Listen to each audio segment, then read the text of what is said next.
There are stories that make you turn off the lights, and there are stories that make you afraid to even close your eyes. The Conjuring is not just a movie. Behind the screams on the screen, there are real families, real houses, and real horrors that people claim to have faced. Imagine a night where the walls of your home whisper, where shadows move when no one is there, where the air turns cold and heavy, and where something unseen waits in the corner of the room. This is not only fiction. These are real cases that shook lives, recorded by Ed and Lorraine Warren, the most famous paranormal investigators in history. The movies only showed a part of it, but the truth is far more terrifying. Tonight you will hear everything. The real horror and the real horror. Stay with me, because once this story begins, there is no turning back. And the deeper we go, the darker it becomes. Chapter 1. The beginning of Ed and Lorraine Warren. Every haunting has a beginning. And to understand the Conjuring, we must step into the world of the two people who stood at the center of it all, Ed and Lorraine Warren. Without them, there would be no Conjuring Universe. But who were they really? Paranormal heroes, or master storytellers of fear?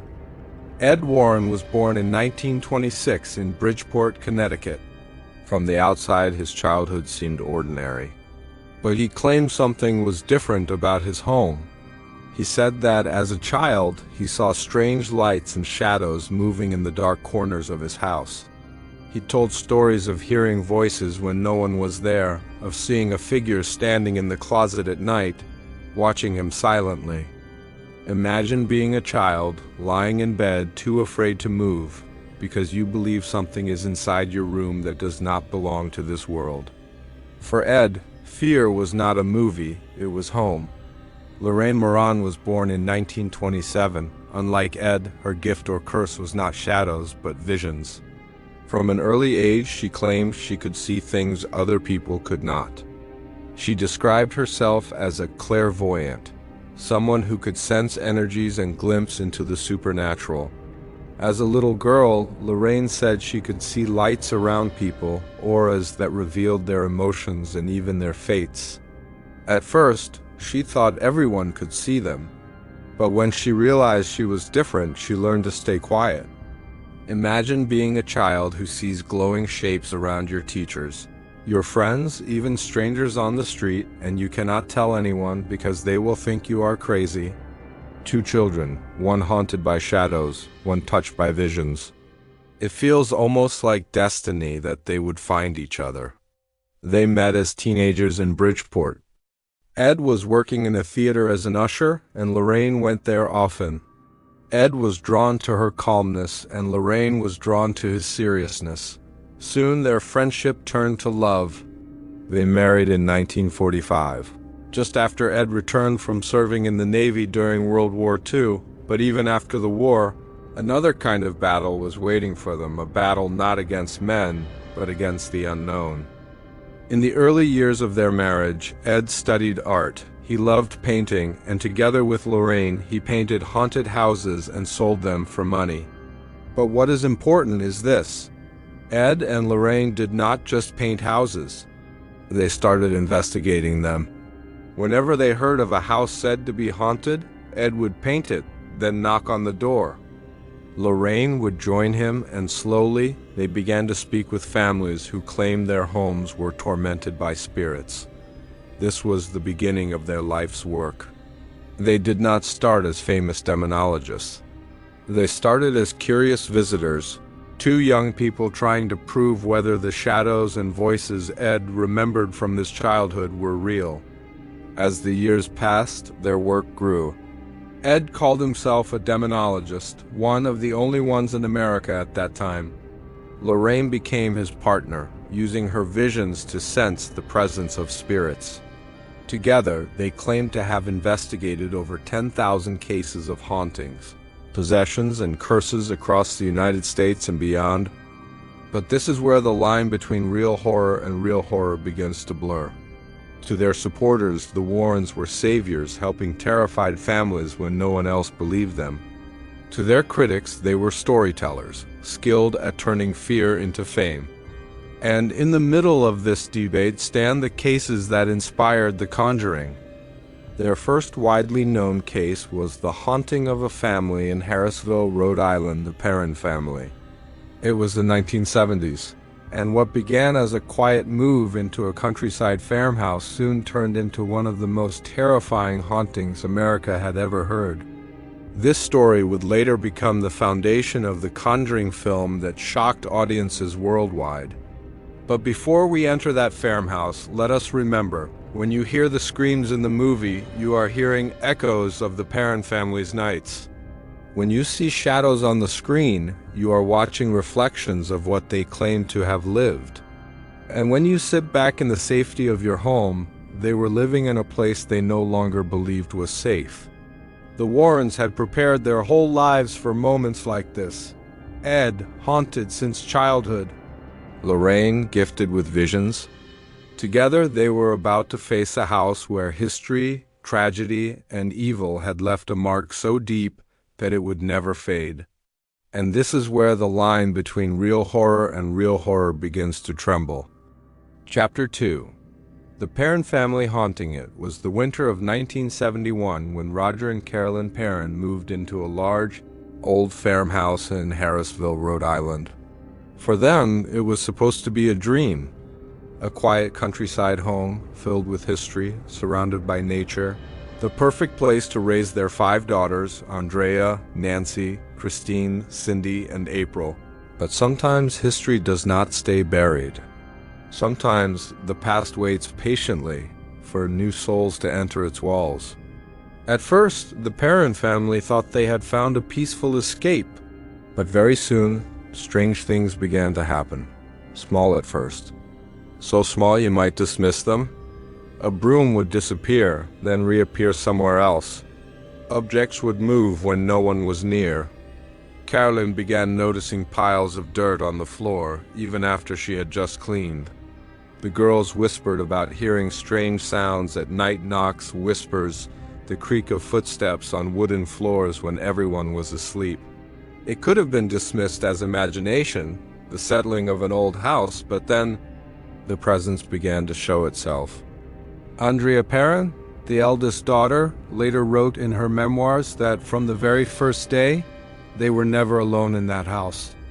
She said she saw doors slam shut, chairs move across the floor, and shadows pass by her bedroom. Cindy, another daughter, told her parents that voices spoke to her at night, warning her that there are 7 dead soldiers buried in the walls.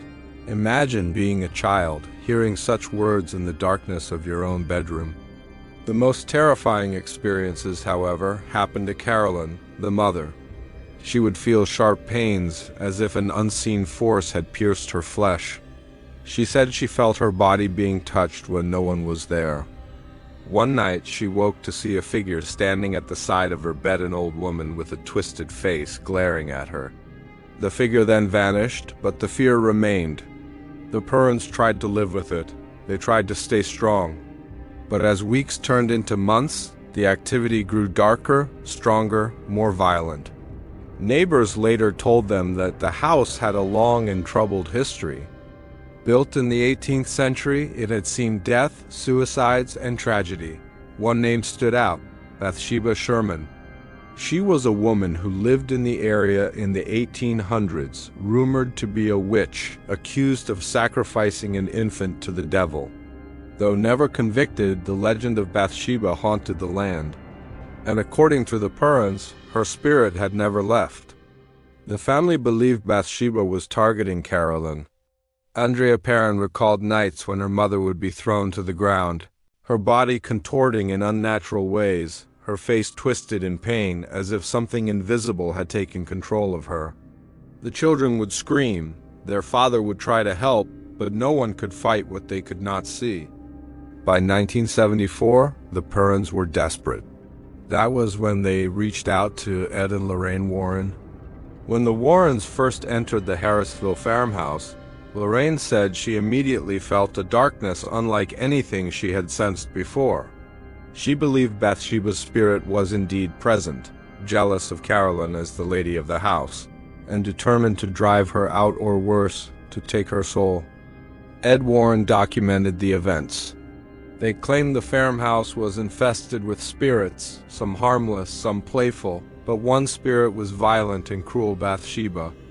The Warrens attempted a seance to communicate with the entity, but according to Andrea Perron, who witnessed it, the seance went horribly wrong. She wrote that her mother was lifted from the ground, her body twisting, her face changing, her voice not her own. Andrea believed that in that moment her mother was being possessed. Roger Perron, however, was furious. He believed the seance made things worse.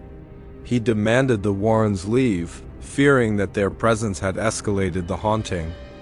For nearly a decade, the Perrons lived in that house, enduring its horrors. They could not afford to leave. They learned to coexist with the spirits, some of whom they believed were harmless, lost souls simply trapped in the house. But Bathsheba's presence never truly faded. Years later, when James Wan brought this story to the screen in The Conjuring, audiences saw only part of the terror. The film dramatized events, focusing on the Warrens as heroes battling Bathsheba's curse. But according to Andrea Perron, the real story was darker, longer, and far more disturbing. The movie ended after a dramatic exorcism. The family's real life did not. The Perrons continued to live in that house until 1980, learning to survive within its haunted walls. The line between real horror and real horror is clear here. The movie gave us resolution. The real family did not get one. Their lives were changed forever. Their childhood was marked by fear, their memories filled with shadows, whispers, and a woman who never forgave them for entering her home. So, when you watch The Conjuring and see Carolyn Perron screaming, her children crying, and the Warrens battling evil, remember, behind the actors, behind the script, there was a real family who claimed to live through nights of terror that no film could ever fully capture. And Bathsheba's name still lingers, whispered by those who believe that some spirits never rest. Chapter 3. Annabelle, the doll that was more than a toy. Every child loves dolls. They are supposed to be innocent, harmless, a source of comfort. But what happens when a doll stops being a toy and becomes something else entirely? In the Conjuring movies, Annabelle is shown as a horrifying porcelain doll with a cracked face, black eyes, and a smile that feels more like a threat than comfort. But the truth is, the real Annabelle does not look terrifying at all. In reality, Annabelle is a simple Raggedy Ann doll-soft, stitched with red yarn hair and button eyes. Yet those button eyes have been accused of watching, of waiting, of hiding something dark within. The story begins in 1970. Two young women, Donna and Angie, were living together as roommates. Donna was a nursing student, Angie her close friend. For her birthday, Donna's mother gave her a second-hand Raggedy Ann doll. At first, it seemed like nothing more than a thoughtful gift. They placed the doll in the apartment, sitting on the couch, sometimes on Donna's bed. But soon, strange things began to happen. Donna and Andy noticed that the doll would move. At first, just small shifts in position. Its legs would be crossed differently, its arms resting at another angle. Then it began to change rooms. They would leave the doll in the living room, only to return and find it waiting in Donna's bedroom. Then came the notes, little pieces of parchment paper which the women swore they had never owned. On them were written messages in a childlike hand. "Help us! Help Lou!" Who was writing them? How did they appear in a locked apartment, and what did they mean? The women tried to ignore it, but fear grew. Their friend Lou, who often visited, began to sense something darker. Lou hated the doll. He said it was evil, that it wanted to harm them. One night, Lou awoke from a terrifying nightmare. In his dream, Annabelle climbed onto his chest and began strangling him. When he woke, he was certain it was more than a dream. Another night, Lou heard noises in Donna's room. When he entered, he saw Annabelle lying motionless in the corner. Suddenly, he felt a sharp pain across his chest. Looking down, he saw scratches, deep, claw-like marks burning into his skin. By the next day, the marks were gone, as if they had never existed. By now, Donna and Angie were terrified. They turned to a medium for help. During a seance, the medium claimed to contact a spirit named Annabelle Higgins. According to the story, Annabelle was a young girl who had died in the area, and her spirit wanted to stay with Donna and Angie because she felt safe with them. The women, moved by sympathy, gave the doll permission to stay. But this, according to Ed and Lorraine Warren, was the worst mistake. When the Warrens were called to investigate, they concluded that no child spirit was attached to the doll. Instead, they believed a demonic force was pretending to be innocent Annabelle, tricking the women into inviting it. Demons, they warned, do not possess objects, they possess people. The doll was only a conduit, a tool for something far more dangerous. The Warrens took Annabelle with them, believing the women were in danger. But even in their car, strange things happened. Lorraine claimed that as they drove, their brakes failed multiple times, nearly causing accidents. Ed sprinkled holy water on the doll, and only then did the activity stop. Annabelle was locked inside the Warrens' Occult Museum in Monroe, Connecticut, placed inside a glass case with a wooden sign that read, "Warning, positively do not open." According to Ed and Lorraine, the doll remained active. Priests who visited were warned never to touch it. One young man, laughing at the doll, reportedly tapped on the glass and mocked its power. On his way home, he lost control of his motorcycle and was killed in an accident. His girlfriend survived, only to later confirm the Warrens' warning. Annabelle became one of the most famous artifacts in the Warrens' collection. For decades, she sat silently behind the glass, her button eyes staring outward. Visitors swore they felt uneasy, as if the doll was watching them. Even in silence, Annabelle inspired fear. Then came the movies. In the films, Annabelle is reimagined as a terrifying porcelain doll designed to frighten audiences at first glance. But the real horror of Annabelle lies not in her appearance, but in the belief that an ordinary, harmless-looking doll could become the doorway to something inhuman. The real Annabelle never walked across a room in front of witnesses. She never spoke in a chilling voice. But she did something far more terrifying. She convinced people that she was alive, that she could think, that she could choose. And for the families who believed in her, that was enough to turn comfort into fear and innocence into evil. So the next time you see the Annabelle films and think at least she is not real, remember this: she is real. She is still locked in a glass case, still believed to be cursed, and still waiting. Because sometimes the most terrifying monsters are not the ones that look scary. They are the ones that look harmless, until it is too late. Chapter 4. The Possession and the Breaking Point. The Warrens had been inside many haunted houses before, but nothing prepared them for what they faced inside the Perron farmhouse as the haunting reached its peak. By the time months had passed, the family was no longer dealing with just noises or shadows. They were fighting for survival. Every night, the air inside the house grew heavier. It was as if the walls themselves were breathing, watching, and waiting. Carolyn Perron, the mother, was suffering the most. She had become the main target. According to the Warrens, the spirit of Bathsheba Sherman, the woman accused of witchcraft centuries earlier, had latched onto her. Carolyn would often complain of being drained of energy. She would sit still for hours staring at nothing. Sometimes her voice would change.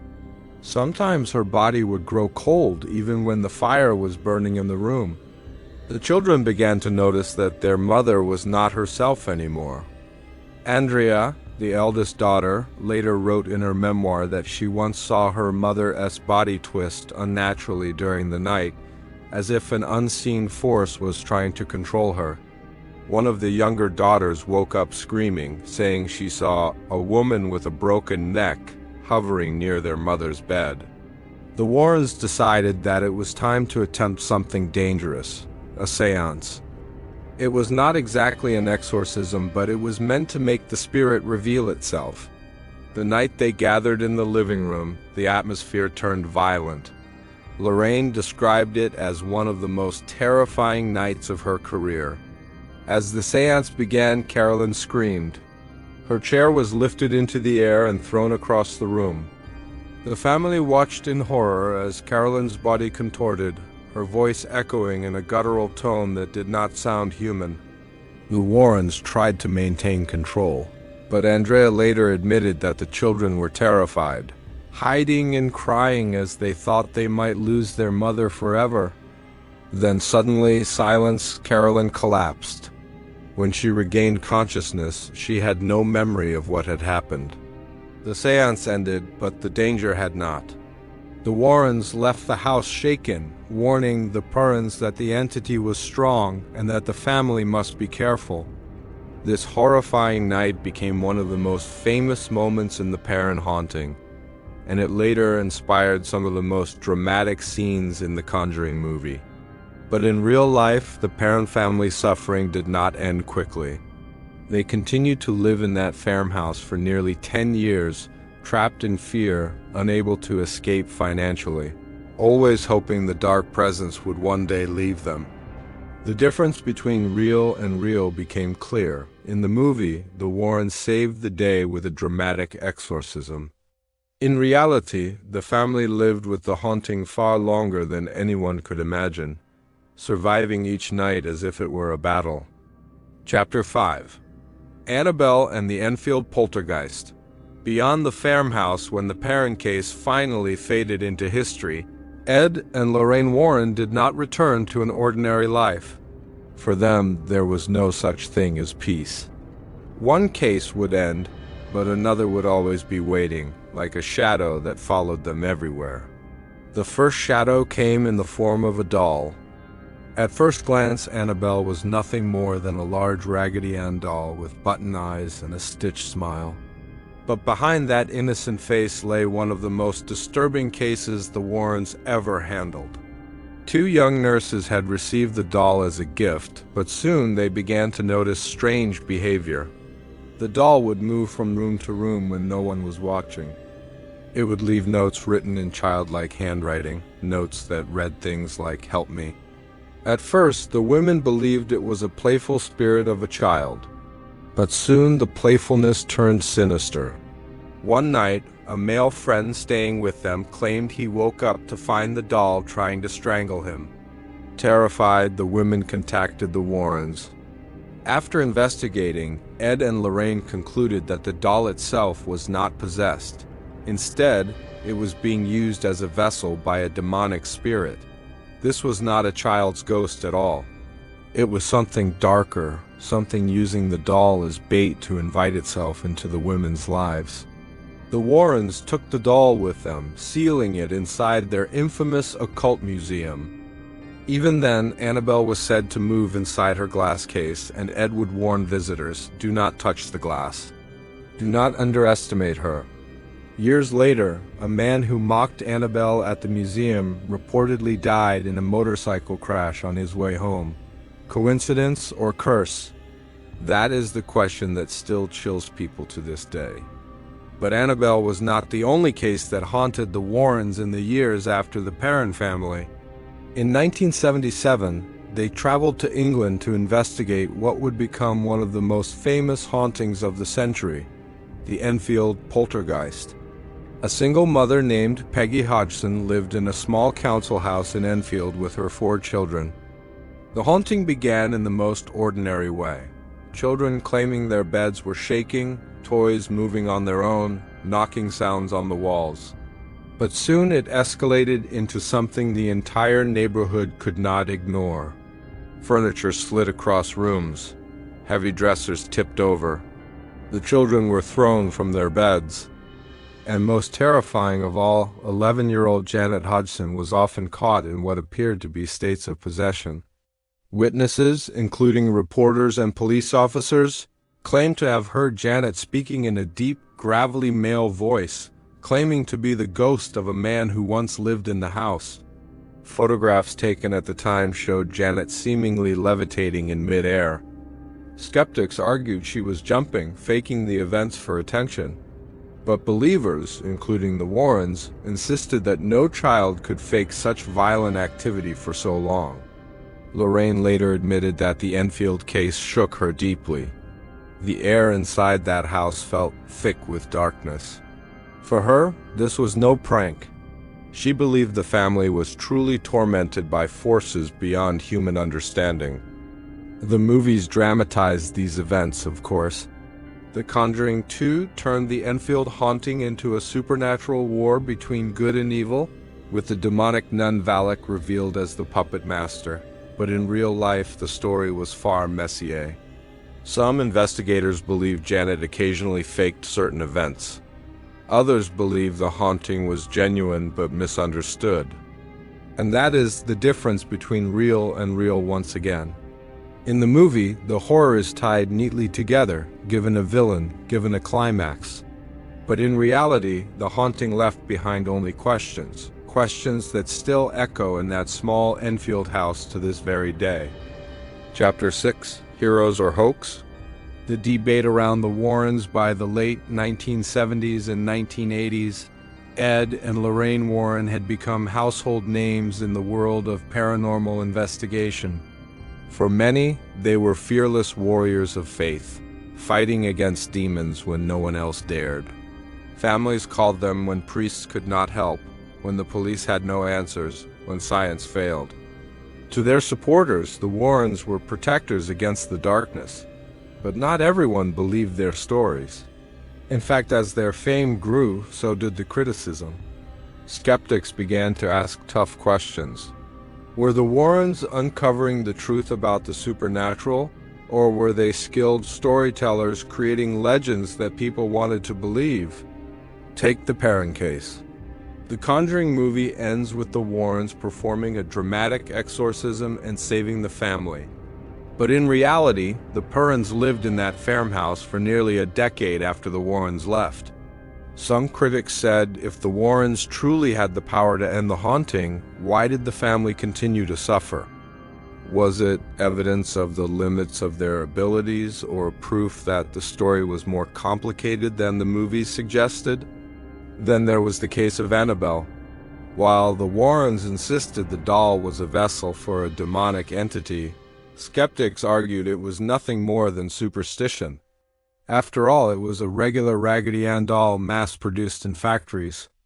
Could such a simple object really house a spirit? Or was the fear surrounding Annabelle fueled by stories repeated so many times that they became legend? The Enfield Poltergeist added even more fuel to the fire. Investigators caught young Janet Hodgson bending spoons and exaggerating events. She even admitted years later that she and her sister sometimes faked small incidents to test people. Skeptics seized on this confession, claiming the entire haunting was staged. But believers, including the Warrens, argued that while some events may have been exaggerated, much of the activity could not be explained away. The controversy only deepened when other paranormal researchers accused the Warrens of exaggerating cases for fame. Some called them frauds, accusing them of manipulating vulnerable families and sensationalizing events for books, lectures, and eventually Hollywood. Even now, documentaries and articles often question their credibility. But here is the hook. For every skeptic who called them liars, there were families who swore the Warrens saved their lives. The Perrons, despite their suffering, never once said the Warrens were frauds. The Hodgsons, too, admitted strange things really happened in their home. Even priests who worked with the Warrens testified that they brought peace where no one else could. This conflict between believers and skeptics is what makes the Warrens' legacy so powerful. If they were frauds, how do we explain the countless witnesses? The photographs, the recordings, the fear etched into the faces of those families? And if they were heroes, why do so many credible researchers doubt their every word? In the end, the debate is what keeps their story alive. Whether they were saints or showmen, truth-tellers or master storytellers, the Warrens became symbols. To some, they represent faith in the unseen. To others, they represent the dangers of belief without proof, but either way. Their legend continues. Chapter 7. Real versus Real. The Conjuring Universe unmasked. By the time the Conjuring movies hit theaters, horror fans across the world were stunned. These were not just ghost stories invented for the screen. They were marketed as based on true events. Audiences wanted to know how much of what they were watching was real, and how much was Hollywood magic. Let us start with The Conjuring 2013. The movie focuses on the Perron family, their haunted farmhouse, and the Warrens' battle against a demonic spirit named Bathsheba. On screen, the story is intense and cinematic. Carolyn Perron becomes possessed. Ed and Lorraine perform a dramatic exorcism, and in the final act, the demon is defeated. Viewers leave the theater with relief, believing the nightmare has ended. But in reality, things were not so neat. The Perrons really did experience years of torment, and Bathsheba Sherman was a real woman accused of witchcraft centuries earlier. Yet there was no single climactic exorcism that saved the family. Instead, the Perrons lived with the haunting for nearly 10 years before finally moving out. Andrea Perron, the eldest daughter, later wrote in her memoir that the spirits never truly left until they did. So, Real gave us a happy ending. Real gave us an open wound that lasted a decade. Next came The Conjuring 2, 2016, based on the Enfield Poltergeist in London. On screen, audiences saw Janet Hodgson levitate, furniture fly, and Lorraine Warren battle the terrifying demon, nun known as Valak. It was terrifying, dramatic, and unforgettable. But in real life, there was no Valak. The Enfield haunting was strange, yes. Witnesses did claim to see Janet speak in a man's voice and even levitate. But the demonic nun was pure Hollywood invention, designed to give the story a cinematic villain. In fact, the Warrens' role in the real Enfield case was much smaller than the film suggests. Local investigators like Morse Gross and Guiley and Playfair were far more deeply involved. The movie placed the Warrens at the center, but in reality, they were on the edges. Then came Annabelle 2014 and its sequels. In the movies, Annabelle is a porcelain doll with hollow black eyes, moving on her own, terrifying anyone who dares to look at her. But in reality, Annabelle was just a Raggedy Ann doll, soft, colorful, almost harmless looking. The horror did not come from her appearance, but from the stories told about her. The films turned her into a monster on screen, but the real Annabelle's power came from belief, fear, and the terrifying possibility that something so innocent could hide something so evil. Later films like The Nun and The Curse of La Llorona expanded the Conjuring universe further, but here's the important detail. Many of these spin-offs were inspired by fragments of lore, not full case files. Hollywood used the Warrens' legends as seeds, then grew entire forests of horror around them. So, Real versus Real creates two very different worlds. Real gives us villains, climaxes, and neat endings. Real gives us confusion, unanswered questions, and families who never truly find peace. Real entertains, Real terrifies.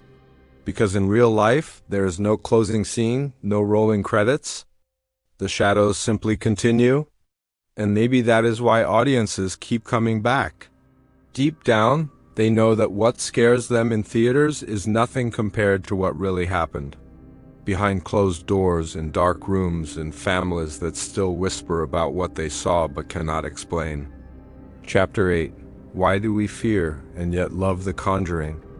There is a strange truth about horror. We say we hate being afraid, yet millions of people line up in theaters, turn off the lights, and willingly invite fear into their lives. The Conjuring Universe is the perfect example. These films have earned billions of dollars worldwide. And their real-life stories continue to attract documentaries, books, and endless discussions. But why? Why do we want to be scared? Psychologists believe fear works like a roller coaster. When we are strapped into a ride, we know we are safe, but our body reacts as if we are falling to our death. Our heart races, our hands sweat, and adrenaline surges through our veins, and when it ends, we laugh. Horror movies do the same thing. They let us face danger from the comfort of our own homes, knowing we can always press pause, even though our body is telling us to run. But The Conjuring is different. It is not just any horror story. It is marketed as based on true events. That phrase alone changes everything. When people watch Bathsheba or Annabelle or the Enfield haunting, a voice in the back of their mind whispers, "What if this really happened?" That is the hook. A fictional monster can be scary, but a real one keeps you awake at night. There is also the fascination with the unknown. Science explains much of our world, but there are still gaps, mysteries, shadows we cannot fully understand. The Warrens lived in those shadows. Whether you believe them or not, they offered answers in places where logic failed. People are drawn to that, the possibility that the world is bigger, darker, and stranger than we think. And then there is faith. Many of the Conjuring stories are battles between good and evil, light and darkness, God and demons. For religious viewers, these tales are not just entertainment. They are a reflection of their deepest beliefs. Watching Ed and Lorraine confront darkness feels like a reminder that faith itself can be a weapon. So the obsession is not just about ghosts or jump scares. It is about curiosity, belief, fear, and hope tangled together. We watch The Conjuring because it lets us explore our darkest questions safely. We watch because deep down, we wonder if it could happen to us. And we watch because no matter how frightening the story is, we cannot look away. That is why The Conjuring has become more than a set of movies. It is a cultural phenomenon, a shared nightmare that people around the world continue to talk about. Every scream in the theater, every debate online, every late-night conversation about Annabelle or Enfield proves one thing: fear unites us as much as laughter or love. Chapter 9. The global impact of The Conjuring. From movies to pop culture, The Conjuring is no longer just a set of films. It has become a global cultural force. Since its first release in 2013, the franchise has grossed over $2 billion worldwide, making it one of the most successful horror franchises in history. But the true impact goes far beyond money. The Conjuring created a new wave of supernatural cinema. Before it, horror was often dominated by cheap jump scares or found-footage style films like Paranormal Activity. But James Wan, the mastermind behind The Conjuring, proved that horror could be atmospheric, cinematic, and still terrifying. His use of long, silent shots, minimal CGI, and deep focus on real tension inspired a generation of filmmakers. After The Conjuring, studios began greenlighting more serious supernatural films, trying to capture the same magic. Then came the spin-offs. Annabelle, The Nun, The Curse of La Llorona, all connected in one cinematic universe. Hollywood had the Marvel Cinematic Universe for superheroes, but The Conjuring built its own universe of fear. Fans didn't just watch one movie. They followed the entire timeline, discussing theories online, piecing together connections, almost like detectives solving a haunted puzzle. And let's not forget real-world tourism. The Perron family farmhouse from the first Conjuring movie, the Enfield house in London, and even the Warrens' occult museum all became global attractions. People travel thousands of miles just to take photos outside these places. Ghost tours, paranormal investigation shows, and even YouTube exploration channels owe much of their popularity to the Conjuring effect. On the internet, the impact is everywhere. From memes of Annabelle sitting in random places, to TikTok challenges recreating scary Conjuring scenes, The franchise has become part of online humor and horror culture. Even people who have never seen the movies know who Annabelle is. That creepy doll is now a horror icon on the same level as Chucky or Freddy Krueger. The Conjuring also blurred the line between fiction and reality. Documentaries about the Warrens, interviews with the real Perron family, and debates among skeptics and believers all kept the conversation alive. In classrooms, podcasts, and late-night talk shows, people continue to ask, were the Warrens frauds, or did they really face demons? This ongoing debate is perhaps the greatest legacy. Whether you believe or not, The Conjuring forced us to confront the unknown. It made horror a mainstream conversation, not just a guilty pleasure. From cinemas to classrooms, from memes to haunted houses, The Conjuring left a permanent scar on global culture, one that still grows with every new release. Chapter 10. The Warrens, Heroes of Faith or Masters of Deception? To understand The Conjuring, we must first understand the couple at its center, Ed and Lorraine Warren. For believers, they are warriors of light who spent their lives fighting against darkness. For skeptics, they are clever storytellers who turned fear into fame. But who were they really? Ed Warren was a self-taught demonologist. He had no official degree in theology or science, yet he presented himself as an expert in the unseen world. Lorraine Warren claimed to have clairvoyant abilities, the power to see spirits, sense energies, and communicate with entities beyond human perception. Together, they became a team unlike any other. They claimed to have investigated over 10,000 cases of hauntings, possessions, and paranormal activity. From the Perron family farmhouse to the infamous Amityville horror, the Warrens stood at the center of some of the most terrifying stories in modern history. To their supporters, they were not just investigators, they were protectors, saving families from unimaginable evil. But not everyone believed. Critics often accused them of exaggerating stories or even fabricating evidence to gain attention. Scientists argued that their so-called proof of demons could always be explained by psychology, sleep paralysis, or simple superstition. Even some families involved in the cases later claimed that the Warrens had twisted or dramatized their experiences to make them more marketable. The biggest controversy came from the Amityville case. While the Conjuring films did not directly retell this story, the Warrens' involvement made them famous. But many researchers later claimed that the entire Amityville haunting was a hoax, a plan to sell books and movies. If that is true, it means the Warrens built their reputation on a lie. Yet despite the criticism, the Warrens continued their work until their deaths, Ed in 2006, Lorraine in 2019. Even in their final years, they stood by their belief that they had faced real demons. Lorraine once said, "I know what I saw. I know what I felt." Nothing can change that. Today, their legacy is split in two. For horror fans, they are the icons who inspired the Conjuring Universe. For believers, they are proof that good can fight evil, even in the darkest corners of the world. But for skeptics, they remain controversial figures, storytellers who blurred the line between reality and imagination. And maybe that is the most terrifying part. Because if the Warrens were right, then the world is far more dangerous than we want to believe. And if they were wrong, then why do so many people, even today, continue to feel haunted by the same stories? The Conjuring is more than just a film series. It is a mirror reflecting our deepest fears and our endless fascination with the unknown. Ed and Lorraine Warren stood between belief and doubt, light and shadow, faith and fear. Some see them as heroes who fought real evil.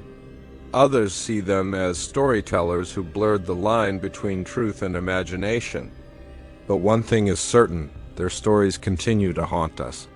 Decades have passed, yet people still debate, still fear, and still wonder. And that might be the true legacy of The Conjuring, not answers but questions. Because if the Warrens were right, then evil truly walks among us. And if they were wrong, then why do so many people still feel haunted by the same darkness?